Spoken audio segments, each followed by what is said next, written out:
I posted this newspaper yesterday.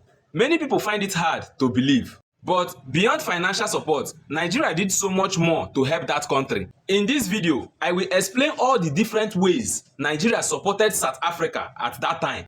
In case you don't know the meaning of apartheid, it is a system where people are separated and treated unfairly based on their race, especially where black people are denied rights and forced to live separately from white people. That was what happened then. Nigeria was one of the biggest reasons South Africa gained freedom from the wicked system of apartheid. Yes, even though Nigeria is located far away in West Africa, thousands of miles from South Africa, the Nigerian government and its people treated the struggle like it was their own problem. In those days, Nigeria was officially called the frontline state, a title usually reserved for countries that shared a border with South Africa. Nigeria earned this title because they were at the early front of the battle to end racial segregation and oppression. The support started with common people. In the 1970s, the Nigerian government set up what they call the South Africa Relief Fund. This was not just a case of the government taking money from the national budget.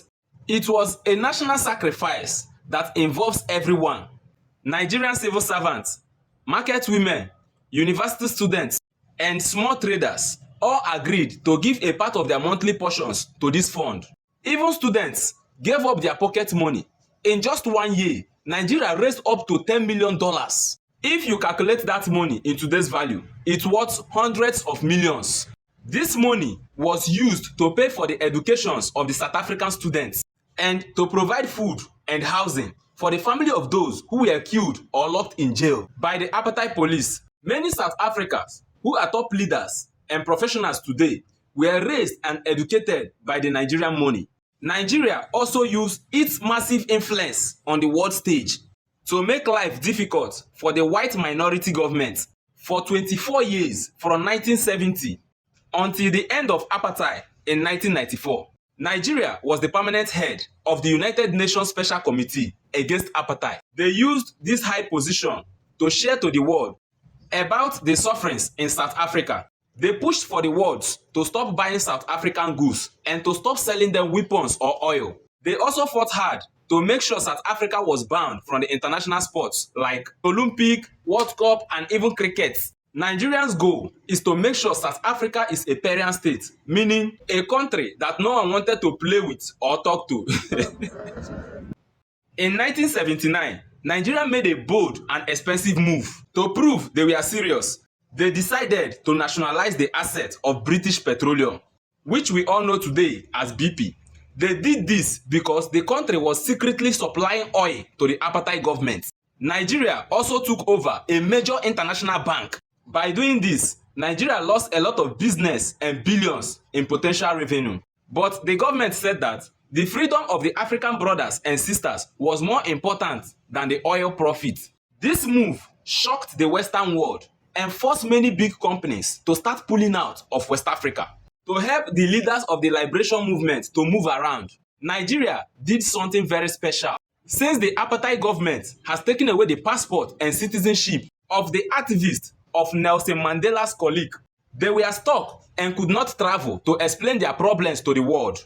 Nigeria stepped in and issued Nigerian passports to many South African activists, including the former president, Thabo Mbeki. These Nigerian documents were what these leaders used to travel to London, New York, and Paris to meet with the world leaders and gathered support for their cause. But without these passports, many of the freedom fighters could have been trapped inside or outside their country with no way to speak up.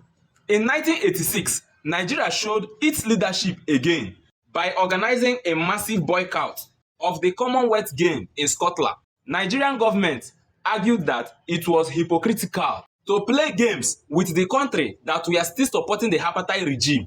They convinced over 30 other countries across Africa, Asia, and the Caribbean to stay away from the event. This left the stadium empty and caused a huge international scandal that forced the British government and others to finally listen to the demands for heavyweight economic censures.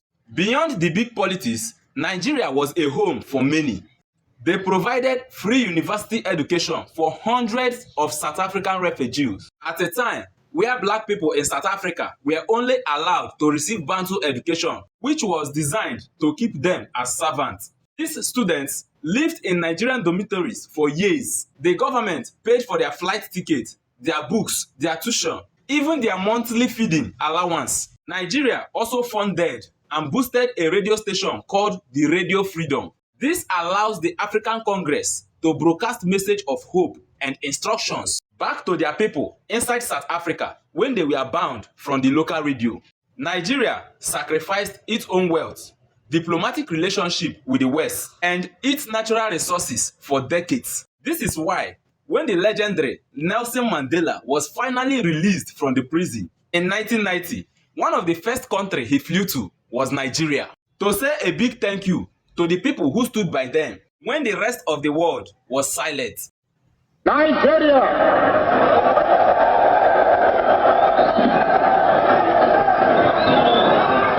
has given us a lot of financial and material support. They have assisted us not only in the form of funds, and in that respect, they have been among the most generous donors to our coffers. The freedom South Africa enjoys today is a victory that was heavily funded and defended by Nigeria. Look, let me tell you, that time, Nigeria was powerful and influential. Nigeria was like the father of Africa. In fact, they were looking after other countries. That nickname, Giant of Africa, was not earned only by population. No. At that time, when Nigeria cough, Africa shake. By now, South Africans are supposed to be respecting any Nigeria living in their country, either big or small. But guess what? How fish take swallow Jonah? My brother, I no fit explain am. Drop your comment in the comment section. See you in my next video. Da bish.